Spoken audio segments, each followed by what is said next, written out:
You may have visited for a school field trip or visited its campus for lunch or maybe a short walk. It's one of the biggest green spaces in Johnson County, and the county wouldn't be the same without it. Today, we're visiting the Shawnee Indian Mission in Fairway. This is one of the best kept secrets in Northeast Kansas. Why is that? Well, I'm not quite sure. Maybe it's because it's a little off the beaten path. It's a block away from Shawnee Mission Parkway. But the Shawnee Indian Mission is the only National Historic Landmark in the Kansas area, in the KC metro area. That puts us in the company of the Liberty Memorial. It's not just one building and one museum. It's kind of like a campus of different buildings. Kind of explain the scope of the space we're at today. This property used to go from 63rd Street to 47th Street, state line to Knoll. Wow. It was 2,200 acres. It was huge. Many people live on Mission land. Now it's 12 acres, the largest green space in Northeast Johnson County, north of 75th Street. And it's a beautiful bucolic space, in addition to having three of the state's most historic buildings, including the oldest. What all was it used for?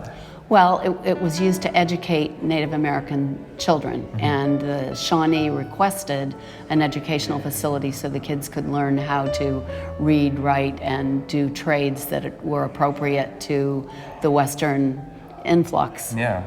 Now, this room we're in here is one of your museums, and there's a couple different things I want to hit on. You were talking about the pews that are up towards the front and one of the Bibles here. Can you speak a little bit about those? The pews are replicas of the seating that the students would have used when they were in school here, and the Bible is Thomas Johnson's Bible.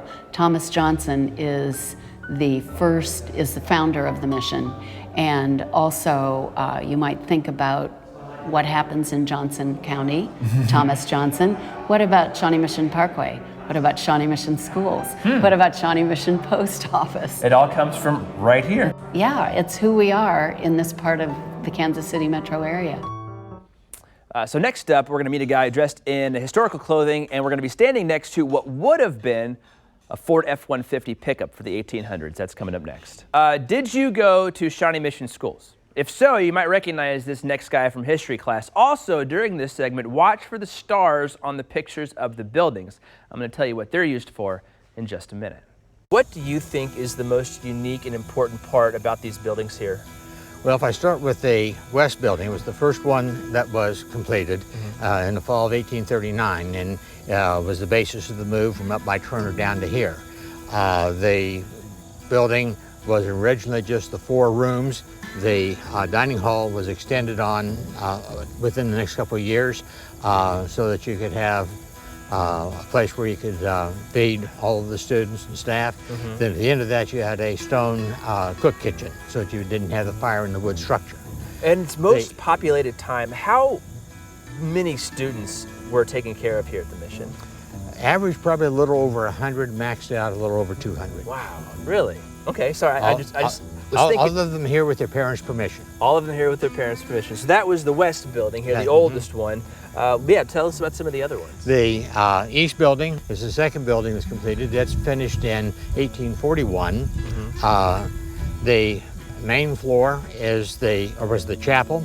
The second floor was the boys' classroom. The third floor attic was the boys' dorm. This building was also where the bogus legislature met in 1855.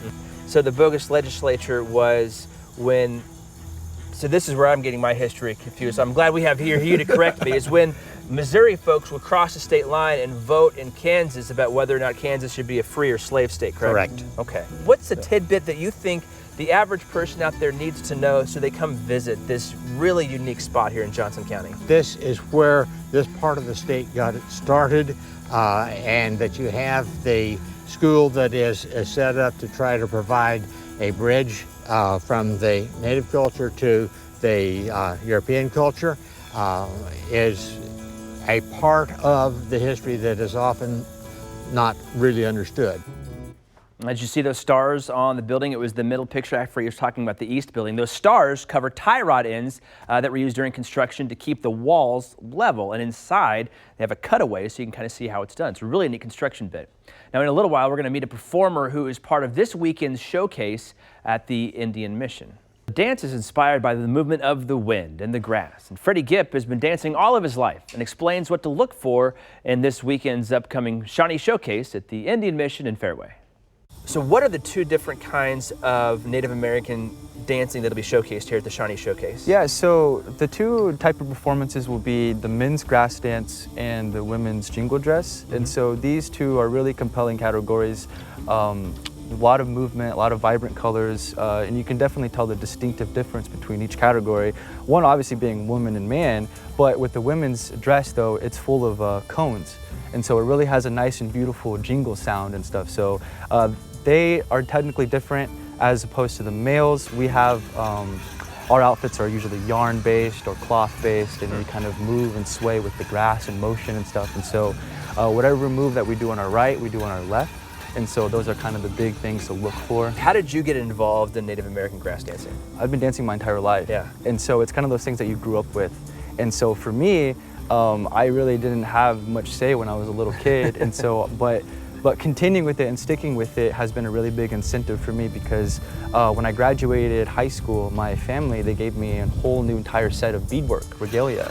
And that's multiple thousands of dollars right there. And so that alone, being age 18 and still dancing, is going to make me want to dance for way longer. I can go and travel, and I can go and represent myself. And when I'm out there, I'm representing my friends, my family, my tribe, what I believe in. And so, but that's everybody. Everybody has an individual story, and everybody has their own style. And so that's what really makes it really fun and really compelling and really competitive too. And so that's pretty much what it is. Well, you can see Freddie and others dance at the Shawnee Indian Mission's Fall Festival. It's located on Mission Road, just north of Shawnee Mission Parkway. Concert kicks things off this Friday at 6, and activities run through Sunday.